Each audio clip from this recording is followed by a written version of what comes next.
As a reminder, please mute yourself unless you are appearing before the board.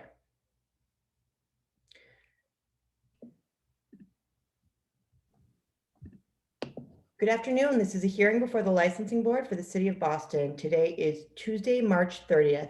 Today's hearing is being recorded pursuant to certain temporary amendments to the open meeting law. That is what allows us to meet virtually. This hearing will be posted to the City of Boston's website. Before I review some procedural matters, I will introduce Chairwoman Kathleen Joyce. Good afternoon. My name is Kathleen Joyce. I'm chair of the Licensing Board. I'm joined today by Commissioner Kiana Saxon and Commissioner Liam Curran. Thank you. As a reminder, please ensure your video and audio are functioning. We will need those in order to swear you in. Each item will be called on the order it is appearing on the agenda. I will read the item into the record. I will then ask who is present on behalf of the licensee, who is present on behalf of the Boston Police Department, and whether there are any other individuals with personal knowledge of the alleged incident who wish to testify. I will then swear in all parties. After that, the Boston Police Department will read the police report into the record, after which the licensee will have the opportunity to make a brief statement, and then we will take questions from the chairwoman and the commissioners. Calling item 1, Bo Guest 25 LLC, doing business as Doubletree Suites, located at 400 Goldenfield Road, Alston. The date of the incident is February 2nd, 2021. Nuisance, premise generating 103 calls for service, 47 Boston Police Department reports in violation of Mass General Law, Chapter 138, Section 64. Who is present on behalf of the licensee? Madam Chair, Madam Executive Secretary, board members, my name is Joe Devlin. I also have with me Jamal Massengale, Stephen Pohl, and Paul Murray. I see Jamal, I see Stephen. I don't see Paul. Paul is in the same room with me. Okay, then he's here. Thank you. Who on behalf of the Boston Police Department will be testifying?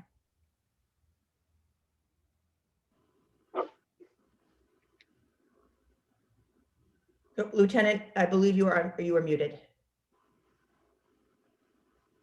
Lieutenant Detective Troy, if necessary. I believe Sergeant Detective Gallagher also has an incident report here also.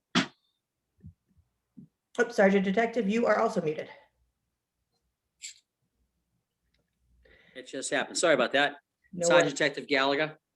Are there any other individuals with personal knowledge who wish to testify regarding this violation? Seeing none, would all parties please raise your right hand? Do you swear to tell the truth, the whole truth, and nothing but the truth? I do. Sergeant, please proceed with the incident report.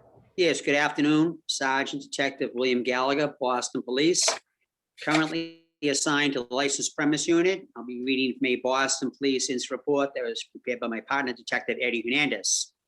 On Tuesday, February 2nd, 2021, at about 10:30 p.m., Sergeant Detective Gallagher, Detective Hernandez, assigned to the licensed premise unit, responded to the Doubletree by Hilton, located at 400 Soldiers Field Road, to speak to staff regarding several incidents that have occurred on the property. Specifically, detectives wanted to address the unusual amount of calls for service at this location. These calls for service involved multiple fights, a person with a gun, a person with a knife, and numerous disturbances. Detectives spoke to the manager, Ariana Fugasso, who confirmed that she was aware of these incidents. Detectives also informed Ms. Fugasso that within the past 12 months, the Boston Police Department has responded to more than 103 calls for service, with over 47 individual Boston police reports being generated.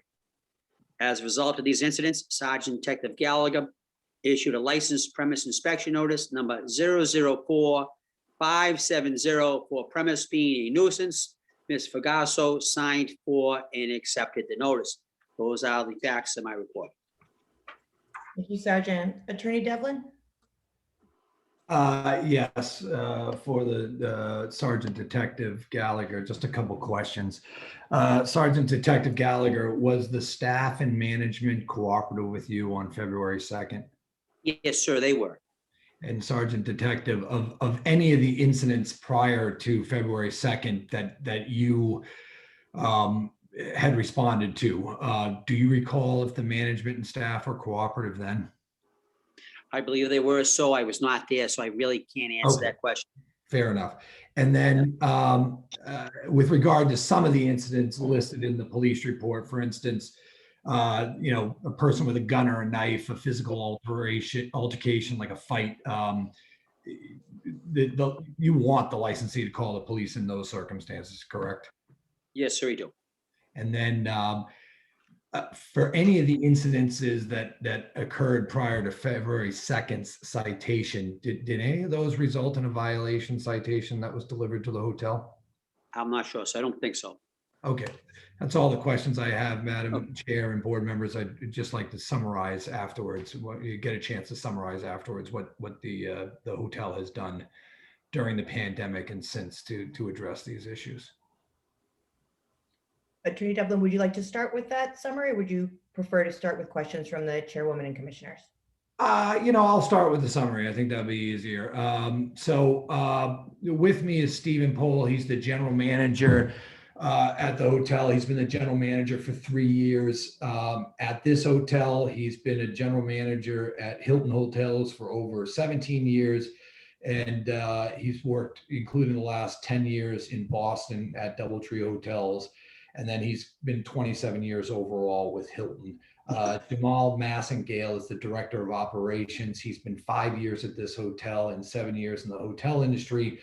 Plus, prior to that, he was 10 years in the hospitality industry in casinos and riverboat cruises. Paul Murray is the director of property operations, and he's been 7 years at this hotel and 22 years in the hotel industry. Paul and Jamal as the director of operations and the director of property operations are mainly responsible for security at this hotel.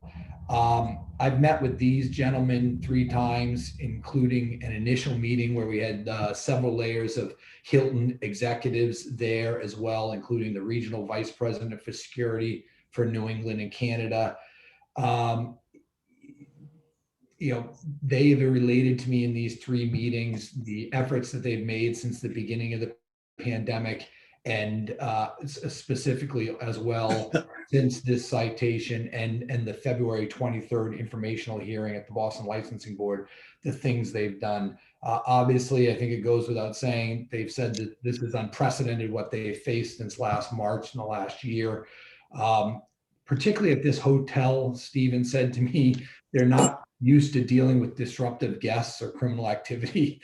And in hindsight, he would admit the staff and management might have been inclined to call the police too much, but their instinct was to err on the side of safety. Their typical clientele here is driven by the proximity to nearby universities, particularly Harvard. This is an upscale Hilton that serves like warm cookies to its guests at night. As either Stephen or Jamal put it, they're used to getting world leaders, their entourage, and security details. I put that in quotes in my notes. But they also get a lot of parents of students at Harvard, visiting professors, guest lecturers, people that are generally not a disruptive crowd. Probably goes without saying that Stephen wanted to relate that their occupancy has been down 80 to 90% in the last year. Most days during the last year, their occupancy rate was in the single digits and a good day was in the teens. It's usually 85 to 90%, prior to the pandemic. So with numbers like these, profit has gone out the window. There's no focus on profit here.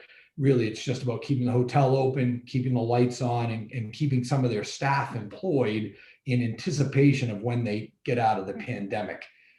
Without going into too much detail about their finances, they lose a lot of money every month. So the rates really aren't set to make a profit. From the beginning, though, their focus has been to stay open and do it safely. They don't set rates at one time. They have a corporate department that sets, monitors room rates across the city of similar hotels. And they have, before and during the pandemic, always tried to stay in the upper, the middle of the top range of those rates. So they haven't been chasing a lowest rate or bottom rate. They also have many departments in this big corporation monitoring security and safety issues at all their hotels and coming up with ways to prevent, issues that arise and prevent problems. That's happened here, before the pandemic. They've had comprehensive training and a safety manual for all their employees, which I've submitted to the board. Jamal and Paul, as I said, are the two people charged with security. They meet regularly since the pandemic. It's daily. They've switched to do some night shifts so they can more easily identify issues then. They also have a hotel and safety committee, which includes Stephen, Jamal, Paul, some other management and staff. And that meets regularly before the pandemic and even more so now to kind of identify issues and devise strategies. And finally, they have heavy corporate oversight, which includes that regional safety team that I mentioned earlier. And all they've been doing is, looking at their global hotels, identifying a risk, and then trying to come up with best practices to make their hotels safer. So as a result of all this oversight, the hotel has had a progressive response to the problems that they've identified in the pandemic from the very beginning, not just after getting a violation or going to the informational hearing. The violation and the informational hearing really did help them crystallize that this problem, these problems were having an effect on the police force in the city, and that was very important to them. But even prior to that, they tried to address problems and security problems and fix them. So starting with the beginning of the pandemic and all the way through the summer, they did things like they developed and required guests to sign a no party acknowledgement. They which resulted in eviction. That actually might have been part of the problem in that, evictions oftentimes when people won't leave do necessitate calling the police. They've increased staffing on weekend nights. They've limited the number of floors to ensure adequate security coverage. They've updated and installed new CCTV cameras. This was all in March through June, July, that have better range, better scope, better clarity. They've added key codes to doors that didn't have them previously because there used to be tons of staff and guests there, and now people really shouldn't be there, so they want to know who's there and when. They've also identified a list of potential flags for problematic guests and trained employees to identify those, like same-day reservations and local addresses. And again, I want to stress a theme. This started at the beginning of the pandemic, but these are also things that are costing them money when they don't have any money. There is no profit. So again, the bottom line has not been their focus here.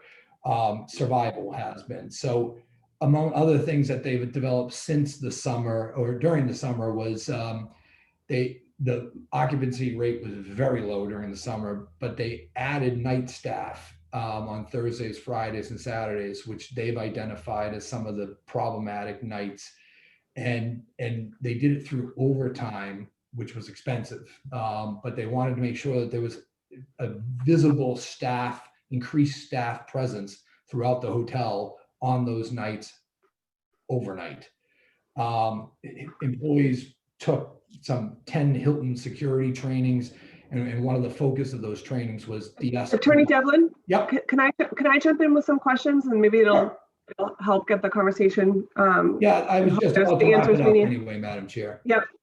We did receive your supplemental documentation, and I do know that these hotels, as our other licensed premises, are being forced to operate differently due to the pandemic. And because of that, we do ask that you also manage differently.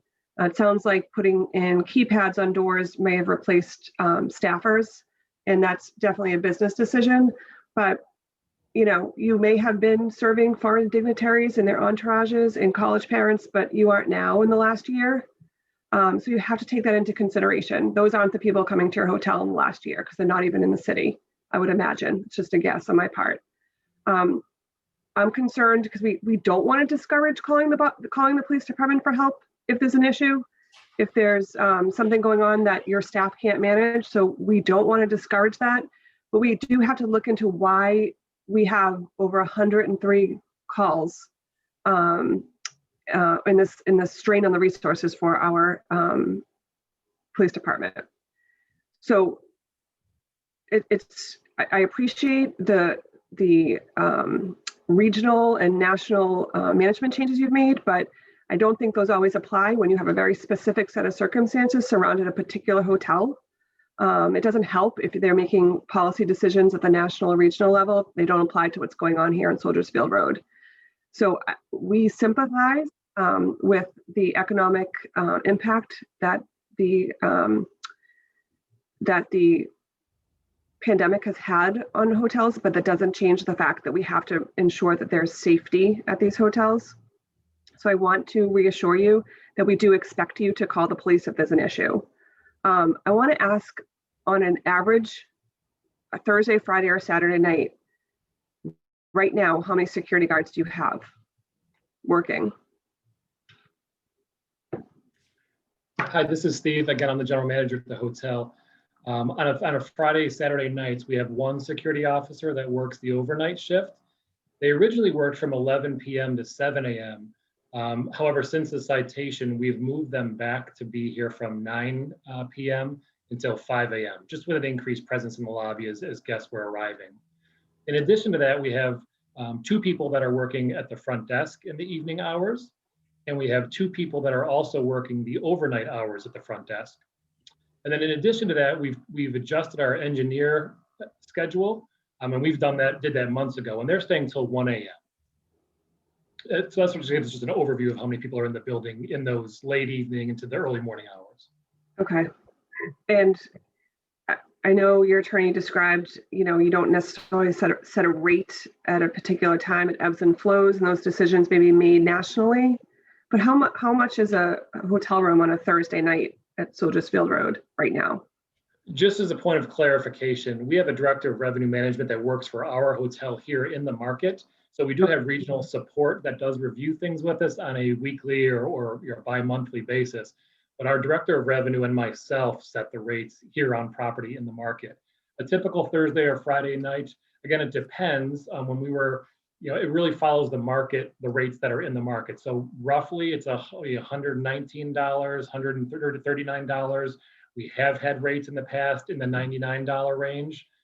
So it's hard to give you the exact rate, but a range I'm a little more comfortable with. I would say it's in the $99 to $139 range. Have you gone below $99 in the last year? We probably have gone below it, but that's been the exception rather than the.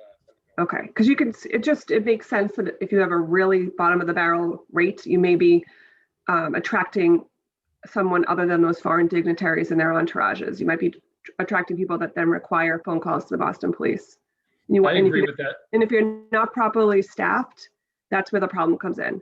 Boston Police is here to help you, but they can't run security at your hotel.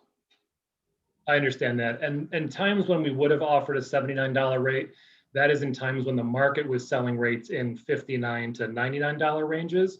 So I just want to clarify that we never would offer a $79 rate if the market was selling rates above $100. So as Joe mentioned, we are always at the higher end of any rate ranges being offered in the market. We were never the cheapest one on the block, but I understand your point. It's a good one. And I appreciate the efforts to have your guests sign anti-fighting policies or whatever, but those really don't protect anyone but the hotel. It shows that you asked them to sign this. It doesn't hold them responsible for their actions. Yes, you can kick them out. But again, if you're not properly staffed with security, that means nothing. They'll sign it and they'll go to their room. They don't care. Right, we understand that form is also another thing that we put in place. We had that in place pre-COVID. We've always had that in place for the weekends, and we just thought it was important to mention we had that no party policy in place. That also allows us to capture their vehicle information, and that's a point that we picked up on the information hearing on the 23rd of February. So on that no party policy, we require car information, which again we think is important information to collect. Okay. I don't have any other questions. If I just might add, they actually have put in for Boston Police detail starting at the beginning for one night on Saturday nights, starting with Jamal can correct me if I'm wrong, March 6th They put in a detail for each one of those successive Saturdays. It hasn't been filled yet, but they are willing to. That was the point I was trying to make, was they have progressively tried to deal with this situation by putting more boots on the ground and are Yep. willing to pay that money for it. The problem with the requesting the security detail, it's not guaranteed. And we're seeing this all across the city. A licensed premise cannot rely upon asking for security detail for proper security. We've said that before in many of our hearings. I don't have any questions, Commissioner Curran, do you? I believe no. Commissioner Saxon? Oh, I think Commissioner Curran has a question, does he? I do, yeah, sorry, I was getting unmuted. Could someone describe to me, like, with particularity, a problem that was identified at this location, a mechanism that you identified that led to the problem, and something you did to solve the problem with regard to these ongoing incidents? So I could share an example with you. We've had, a couple of calls to the police about, more than 4 occupants in a guest room. And one thing that we put in place, a number of things we put in place to remove or eliminate that, was that we put hard locks and door sensors on all of our stairway doors. In addition to that, we adjusted our security personnel to be in the lobby earlier. Instead of coming in at 11 o'clock at night, they're coming in at 9 o'clock at night. And then thirdly, we also locked out all of our guest elevators. That removed anybody being able to come in the front door and go up to one of the guest floors. It requires key access now.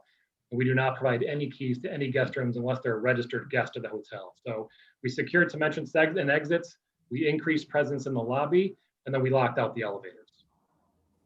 Thank you. Thank you.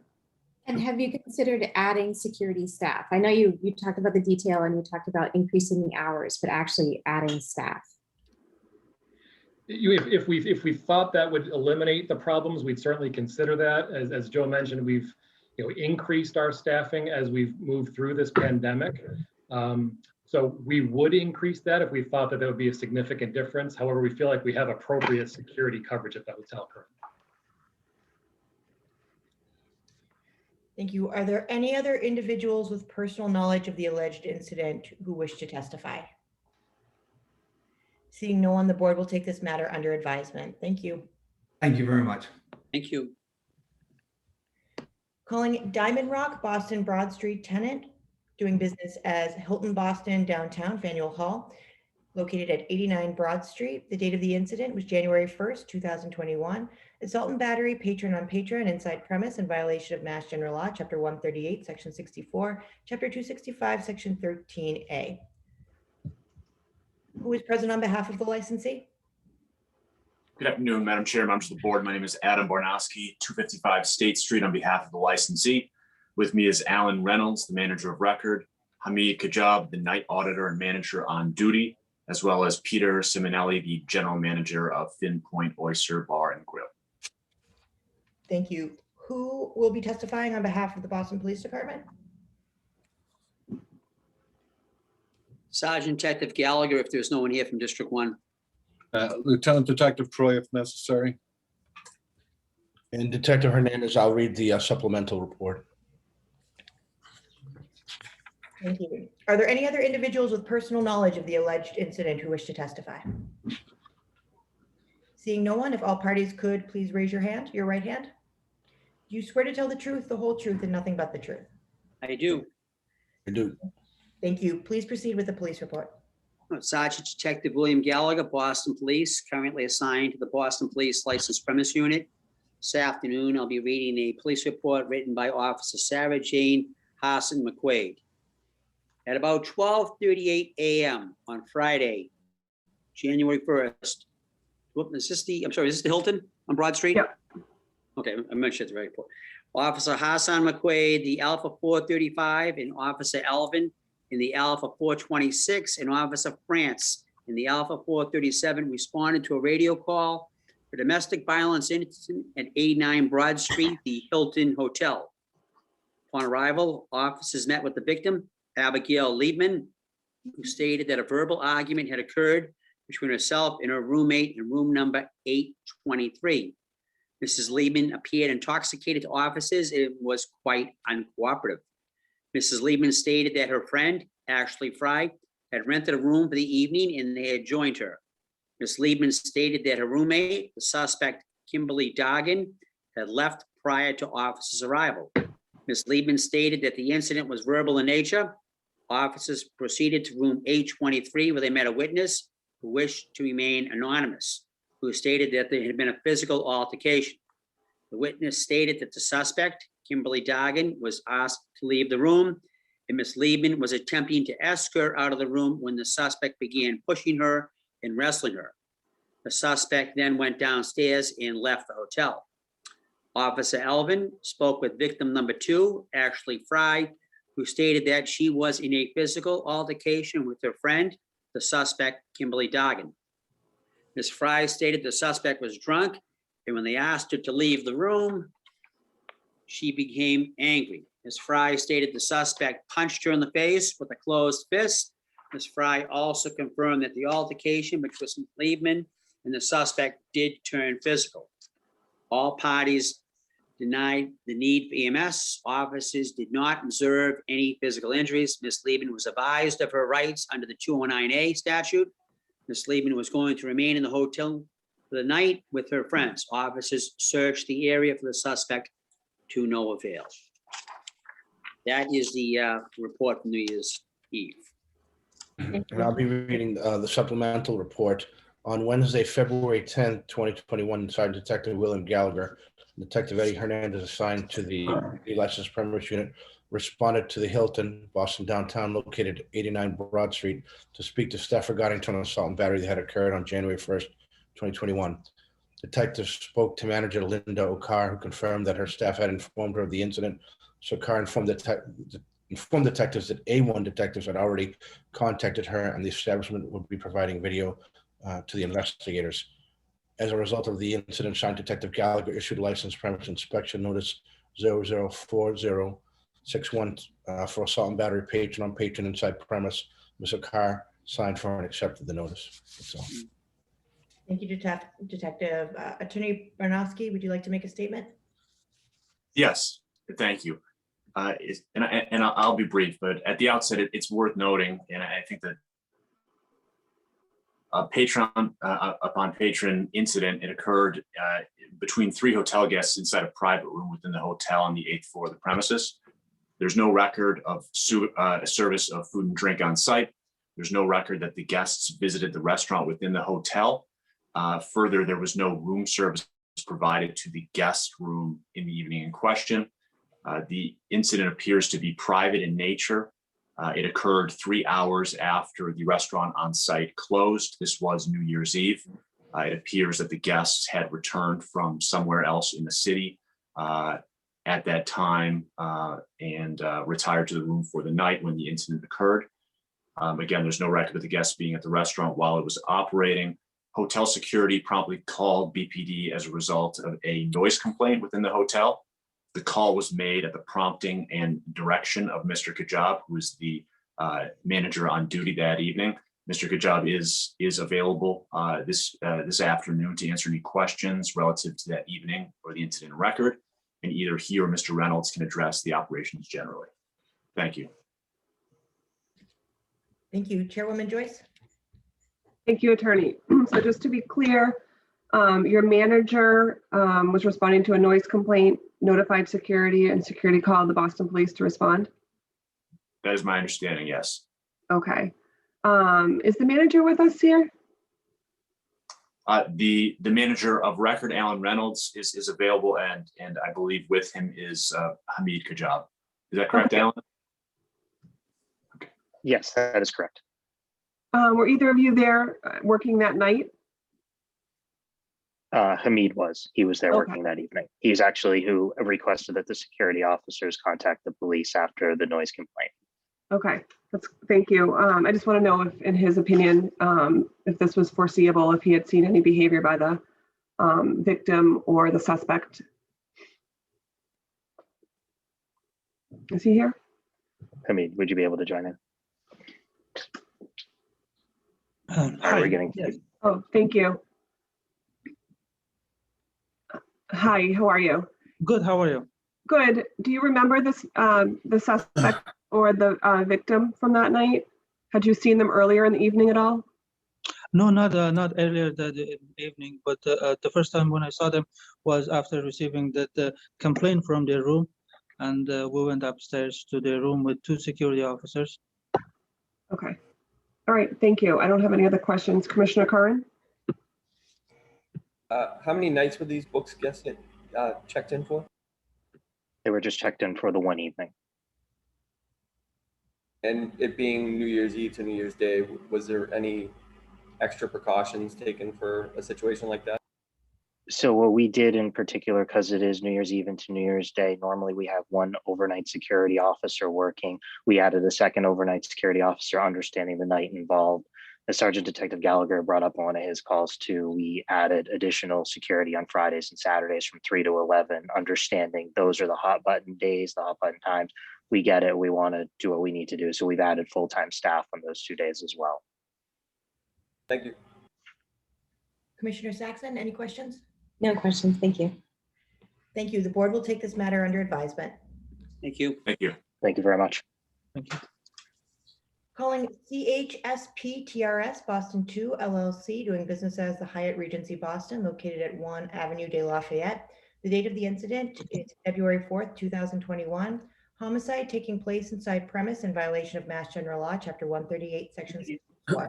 Who is present on behalf of the licensee? So that was all? Am I unmuted? Yes. Good afternoon, Madam Chair, Attorney Bill Kelly representing the license holder that I'll refer to as, for ease of reference, Hyatt Regency Boston. Also appearing on the Zoom hearing with me is the license manager, Greg Namora. Thank you. Who will be testifying on behalf of the Boston Police Department? Sergeant Detective William Gallagher reading the supplemental license premise violation. I'm not sure if there's anyone here from District 1. Lieutenant Detective Troy, I can read the initial call and the computer-aided dispatch. Thank you. Are there any other individuals with personal knowledge of the alleged incident who wish to testify? Seeing no one, if all parties would please raise your right hand. Do you swear to tell the truth, the whole truth, and nothing but the truth? I do. Please proceed with the police report.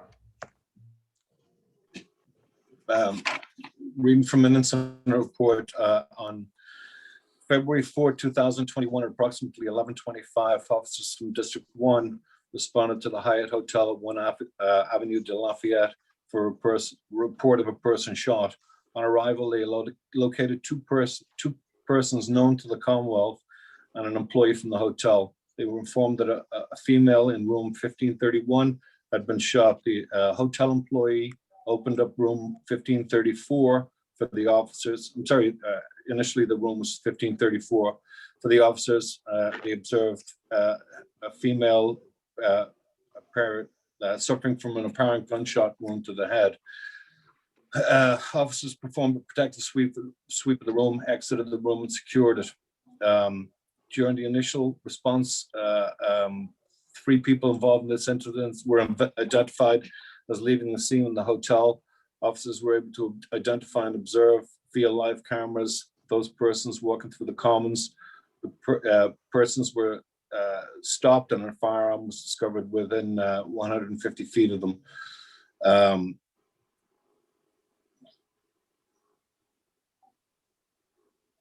That's the extent of the, in essence, the extent of the initial incident report. And just reading from the computer-aided dispatch, the initial call was received at 23:25 from a person inside the hotel room itself, and then some 3 minutes later at 23:28, the hotel staff was made aware of by somebody coming to the lobby, and then notified the police from there also.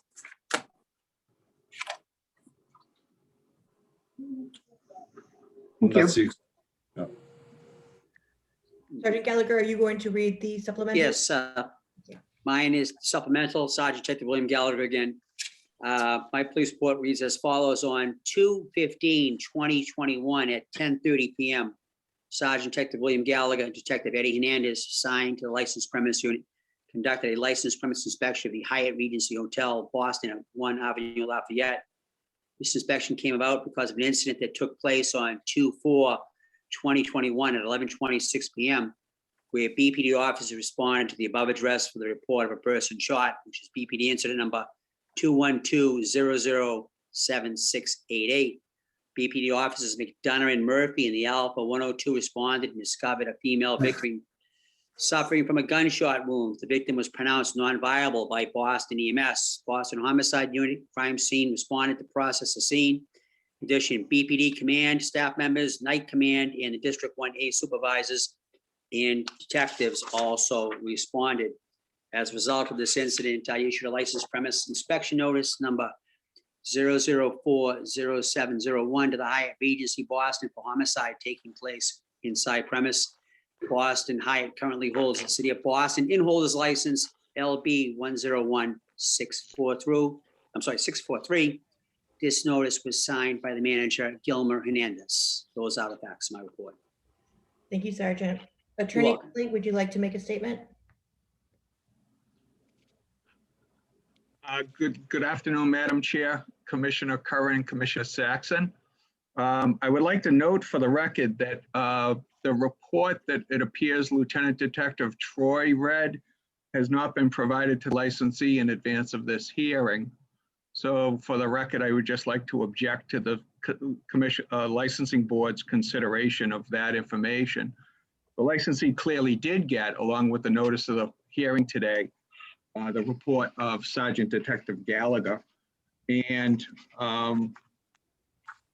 in regards to that, I would also note that I had a gremlin in the computer system and got knocked offline for about 2 minutes. So I rejoined as quickly as I could possibly. With that in mind, I would like to submit to the licensing board that, in fact, the hotel information in the license holder information shows that there were 2 rooms rented on the night in question. That in fact, these rooms were adjacent, but they were not connected through any internal means of access. So that meant that people had to go outside the door and come into the other door. That in fact, on the night in question, there were 4 registered guests, 2 per room. And that is within and consistent with the license holder's policy that limits and restricts the number of guests that can be registered to a room. There is also, in effect, before the night of this particular incident, a further hotel policy that prohibited parties and restricted the number of guests in any room to no more than 4. So here on this night in question, we had 2 registered guests in 2 rooms. And it appears that those individuals also were joined by 2 guests in each room, so that at no time was there more than 7 people in the 2 rooms. It appears that in each of those circumstances, which are documented on the video that is established by the hotel operator and the license holder, that was provided to the Boston Police Department upon their request, that the hotel stayed well within the limitations of how many people per room and how many registered guests per room. This particular night, license holder, license manager Greg Nomura, who's on the call today, received an emergency message pursuant to existing license holder security policy. And he responded to the whole hotel on the night of this incident. He, as well as other members of the management team, were all notified and immediately responded. And in fact, Mr. Nomura is able to tell you that in fact, he arrived just about the same time that Sergeant Detective Lewis arrived from the Boston Police Department. The licensee and all its agents and employees, its security staff, cooperated 100% with the Boston Police Department joining them as they traveled up to the room to take a look at the reported incident, and also to be supportive and cooperative with the police department as they went through their investigation. In fact, the license holders' cooperation continued in any number of ways. That includes, but was not limited to, providing access to these two rooms for almost 36 hours nonstop.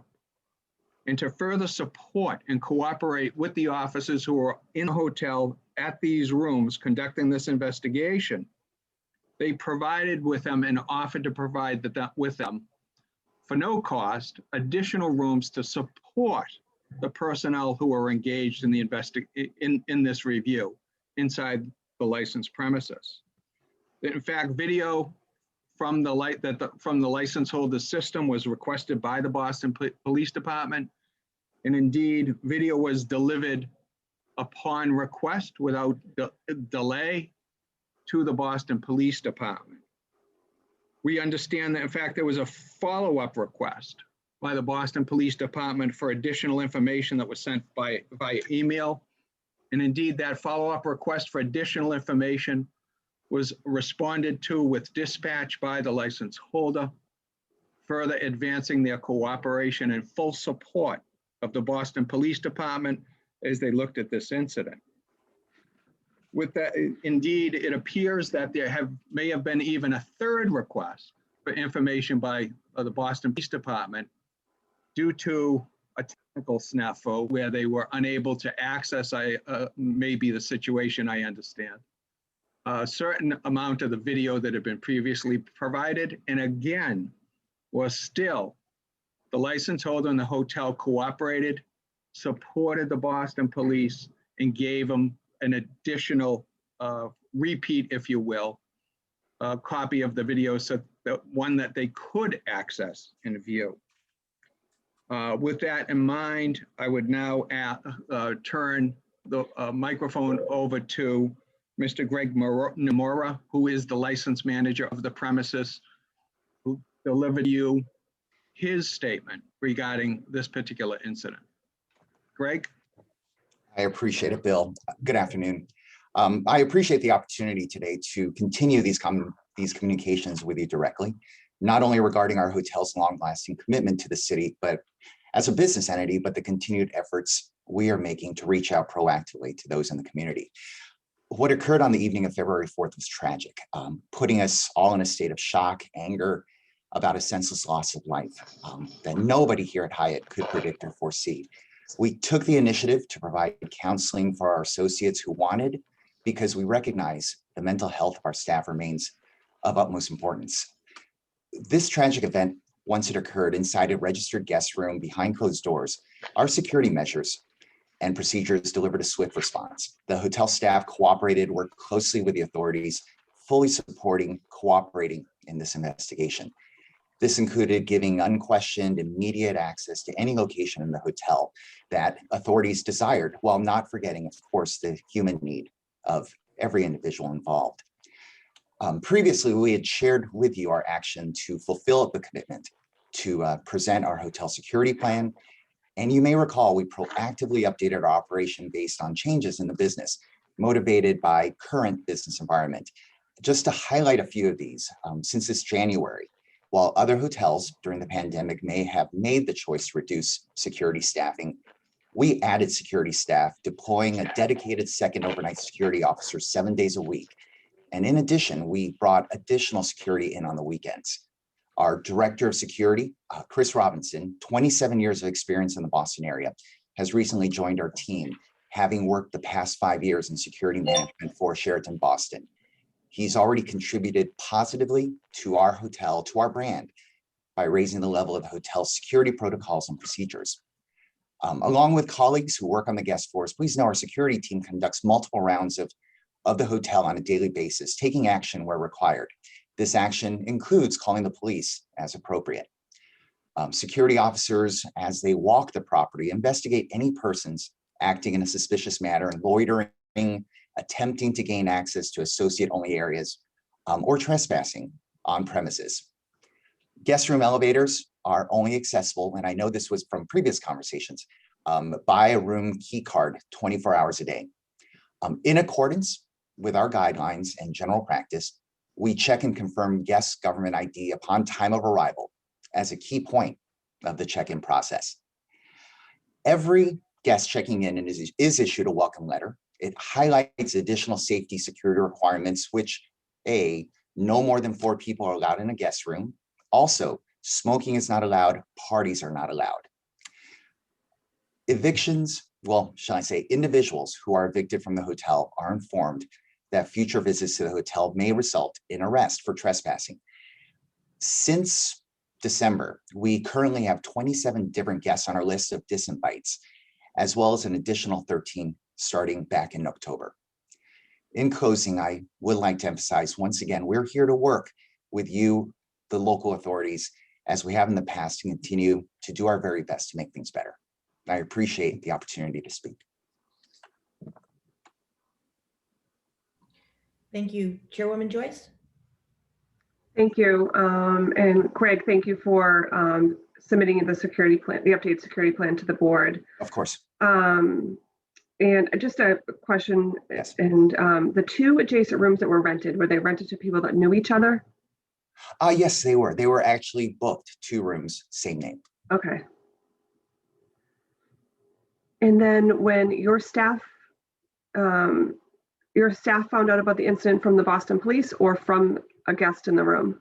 It was actually a call from a guest, and then we reacted accordingly. And that means you did what? We went directly over to find out what the situation was that occurred. We found out that individuals were, shall I say, being very loud in that area. So we knew immediately what happened and rushed over there. Okay. Then what did you do after you went to the scene?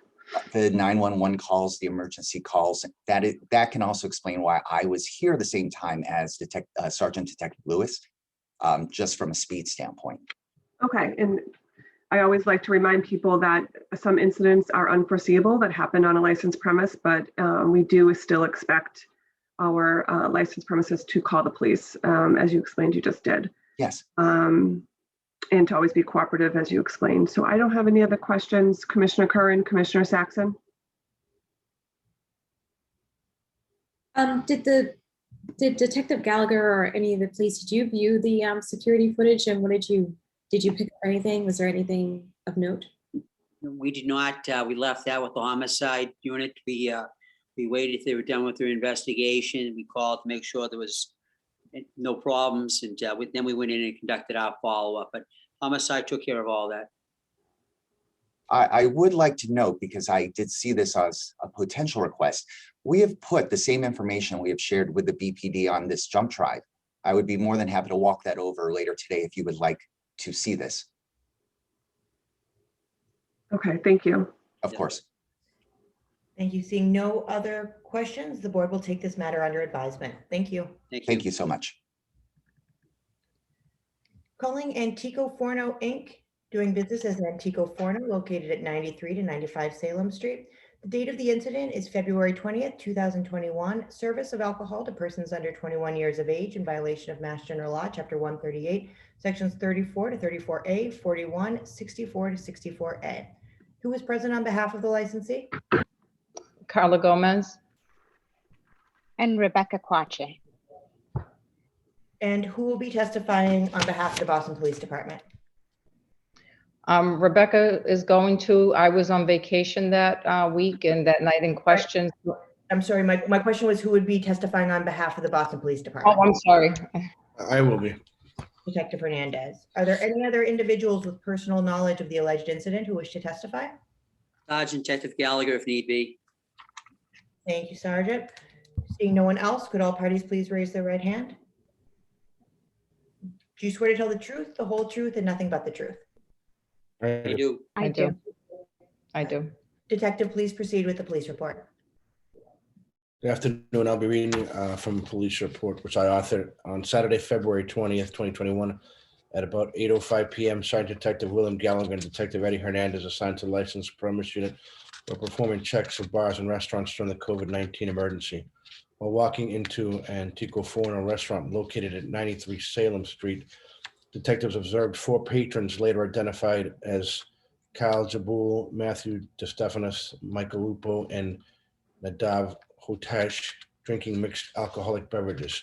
Detectives noticed that these patrons appeared young. Detectives asked them to produce identification to confirm their ages. These patrons immediately stated they were under 21 years of age.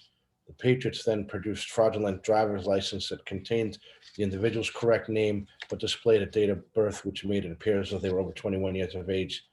Detectives used a license verification program, which confirmed that the driver's licenses were indeed fraudulent. The fraudulent driver's licenses were confiscated by detectives. All 4 patrons will be summoned into court for possession of alcohol and possession of fraudulent identification. Detectives brought this to the attention of the person in charge, Ms. Rebecca Guiki. Sorry if I messed that name up. As a result of what detectives observed, Sergeant Detective Gallagher issued license premise inspection notice 004732 for persons under 21 in possession of alcohol on premise mixed drinks. Ms. Guiki signed for and accepted the notice.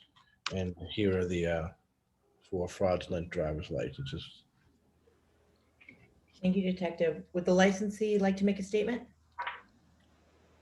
Carla Gomez. I was away on vacation that week, and I got a call from Rebecca, my assistant manager, who was present at the time.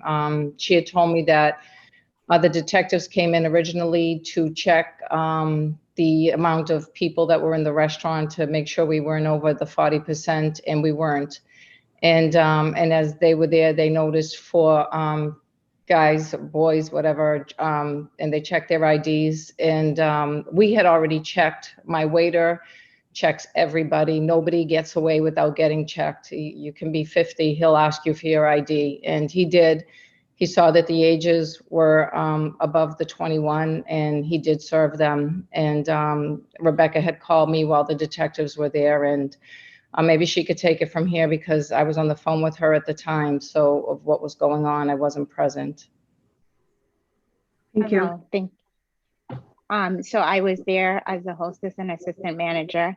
Our waiter did comply by checking the IDs. We were not aware that the IDs were fraudulent. So we did our part in making sure we had IDs that were patrons that were 21 and above.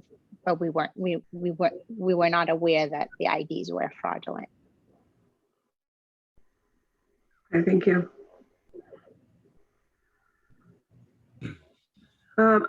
Leslie, is it my turn? It is. Detective Hernandez, of the 4 fake IDs, 3 of them look like they're Massachusetts. 1 second, I'm sorry. They are 2 of them are Massachusetts.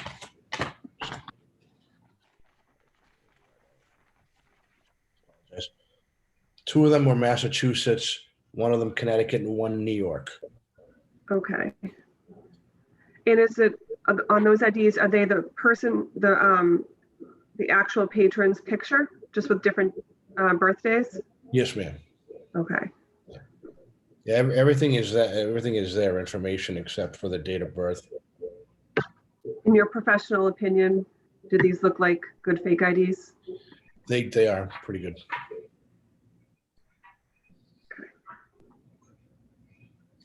And in your professional opinion, do these 4 patrons look like they were 21? No, they did not. That's what made us, that brought our attention over to that table. They definitely appeared as they were not 21 years of age.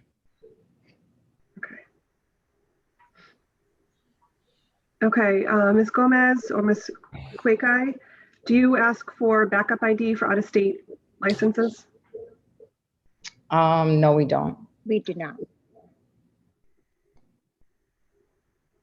Okay. I would like to add a statement. I did ask the waiter if I was also surprised because they look young. And I did ask the waiter if he checked, and he said he checked. I asked that because I appear as if I'm underage, but I'm actually 29. So I made sure that we didn't make that assumption, and I made sure we followed the protocol, which is check for ID and make sure they're of age. Okay, thank you. Commissioner Curran, do you have any questions? Nothing additional, thank you. Commissioner Saxon?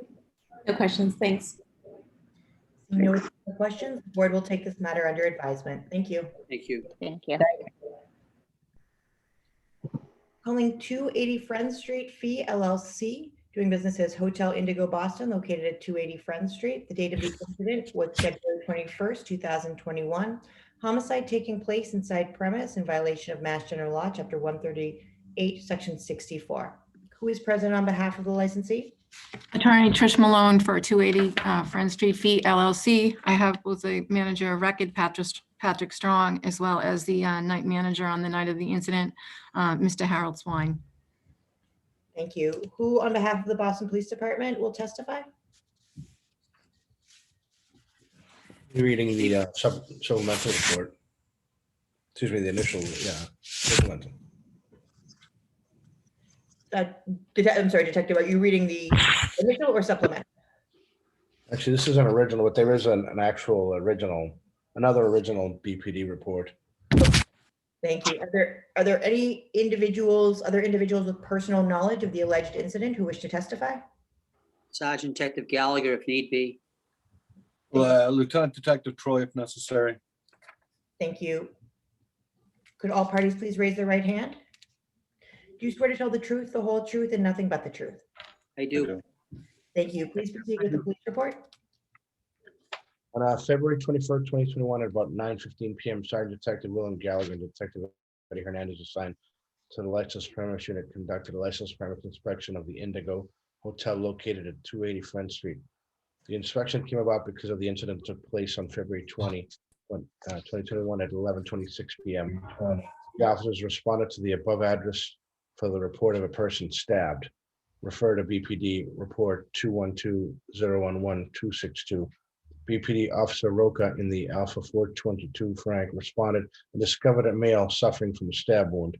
The victim was transported to Mass General Hospital by EMS.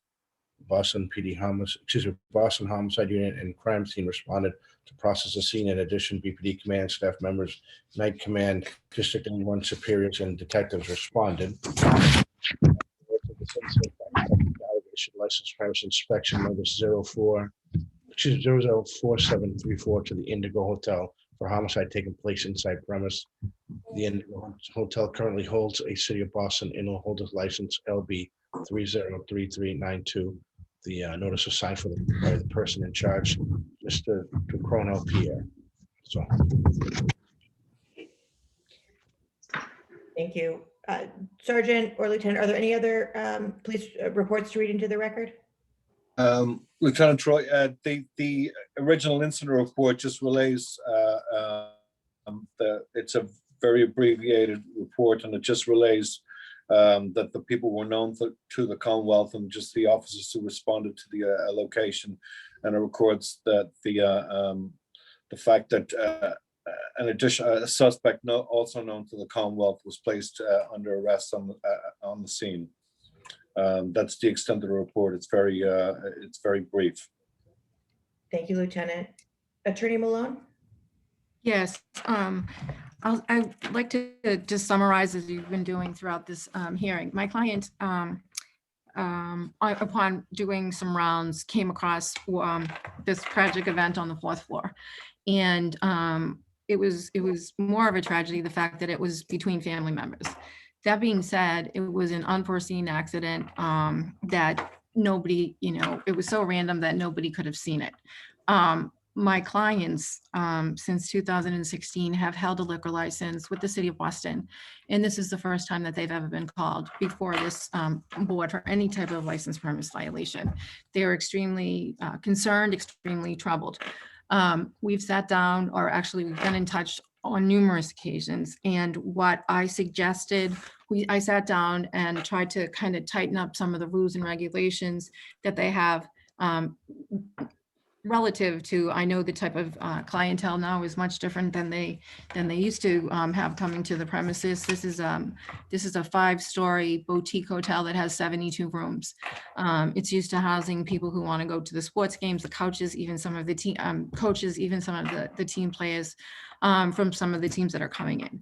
So what we decided to put in place with regard to new policies and procedures is the fact that they themselves did go out and hire additional staff, and that staff will be on more covering the night time, the 11 to 7, where there's technically more of a chance of any type of incident happening. The other thing that we initiated was that the guest registry will no longer just have the person who made the reservation, but will also include all of the other members of the parties so that we know who's there. And the Boston Police, should they want to look at the registry, it's there. The other thing we did is recognizing, as stated by the chairwoman earlier, is that, you know, the prices are low. And they're trying to stay competitive, but they're trying to stay alive. They have a restaurant on the premises that's been closed since March, so there's nothing served in the premises. So we have increased the price. We have increased some of the prices for the rooms. We're hoping that with the opening of some of the places down there, in particular the TD Garden, that it may increase our revenues. It may increase different guests coming into the premise. That being said, we're very open to any suggestions, comments, questions you have for my clients. We'll definitely respond to. Thank you, Attorney. Chairwoman Joy? I don't have any questions. Commissioner Curran or Commissioner Saxon? No. No. Seeing no questions, the board will take this matter under advisement. Thank you. Thank you. I appreciate your time. Calling Churrascaria Volcao LLC, doing business as Churrascaria Volcao, located at 203 Adams Street. This is a cancellation hearing. The board held a mandatory informational hearing on October 6, 2020 and December 1st, 2020. The licensee failed to appear at the December hearing despite receiving written notice and hand-delivered notice. The board also held a mandatory informational hearing on January 12, 2021, at which the licensee was put on notice of the potential cancellation of the license due to the alleged change in beneficial interest and management effectively transferring the license without the board's approval. Further, the licensee was put on notice that the landlord of the licensed premise has informed the board that the licensee no longer has the legal right to occupy the premise. The attorney for the licensee stated on the record at the January 12, 2021 hearing that should the licensee and the landlord not reach an agreement within 30 days, which would be February 12, 2021, the licensee was aware that the licensee would be canceled. The board has not received any subsequent information from the licensee. For the record, this is a neighborhood restricted non-transferable license. Who is present on behalf of the licensee? Good afternoon, Attorney Travis Jacobs for the licensee, and I'm here with Andre Gomes. I see him. Well, I did see him. Yes, I'm here. Attorney Jacobs, would you like to proceed? So that summary you provided is relatively accurate. Since we had our last meeting, we made numerous attempts with the landlord's attorney to try and resolve their dispute. We initially emailed them a proposal which included, to be frank, probably one of the best offers I thought this landlord would ever get. It included payment of more than $30,000 in back rent, an additional deposit of $20,000 for future rent default.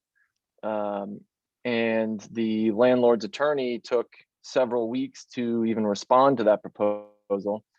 When we did get a response, the response further demanded quite a large number in attorney's fees, which we felt was unreasonable. Under the circumstances of COVID, the circumstances of what had happened to the licensee here with prior counsel.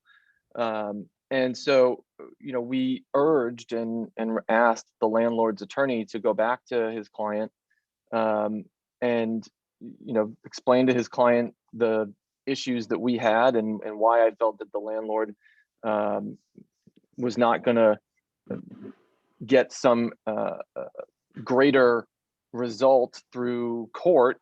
And we have not heard back since. And unfortunately, I've sent multiple emails to the landlord's attorney since then and received no response. At this point, with the landlord and the landlord's attorney not cooperating, not responding, not being willing to engage in any kind of resolution with Mr. Gomes, he does not have a location for the license to proceed.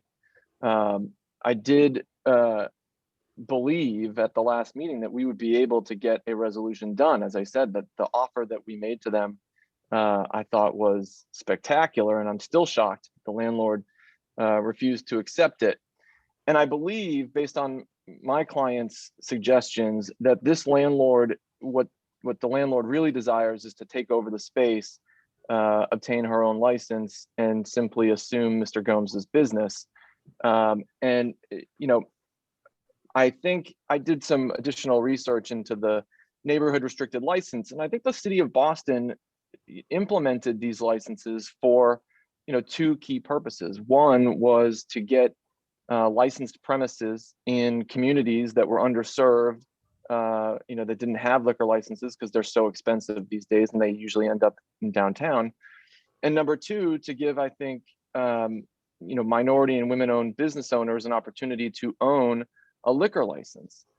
And given the offer that Mr. Gomes proposed and what we think the landlord's ultimate desire is here, I think Mr. Gomes would benefit. I understand that the license is neighborhood restricted, but he has tried to find another location within this neighborhood to essentially relocate the license, apply to the board to relocate the license within the same neighborhood, so that he can. Attorney Jacobs, I'm just going to stop you very quickly just to make clear what this license is. This is, and you're completely correct about the intent of these licenses. This is a neighborhood restricted, non-transferable, which means that even if Mr. Gomes did find another location, he cannot transfer this license because he lost site control. Legally, the board now has to cancel the license and it returns to the city. If Mr. Gomes does ever attain site control at this location or at another location, he can always reapply to the board. But this is not a situation of ownership of this license. There is no legal right to this license. And because there is no longer site control, the board has no option other than to cancel this license. Again, Mr. Gomes can always reapply, and should the board find a public need, it will turn at that specific location, it will turn to the question of what is available. But the board does not legally have any flexibility in this situation. Well, actually, I don't know if that's entirely correct. My concern is that once the license is canceled, his likelihood of getting a new license would be slim or potentially very slim. And so I do think the board has the power to simply suspend things momentarily while he found a new location in the same neighborhood. Actually, the board would have. Attorney Jacobs, that's actually what's called a pocket license, and it's illegal. I'm the executive secretary and attorney for the board, so I can tell you that I'm very familiar with the neighborhood restricted licenses and what legally can and can't be done. This is not an issue with your client. This is simply the way the law was written, and the intent of these licenses is not to run with the licensee. This license will be canceled at the board's discretion because it has lost site control. It then reverts to the board, but the intent of the legislation actually requires that this license, when it is reissued to an applicant, go to this same neighborhood. It cannot go to another neighborhood in this city. Thank you. All right, thank you. The board will take this matter under advisement. Those are all the items before the board today. Thank you so much for joining us. Thank you.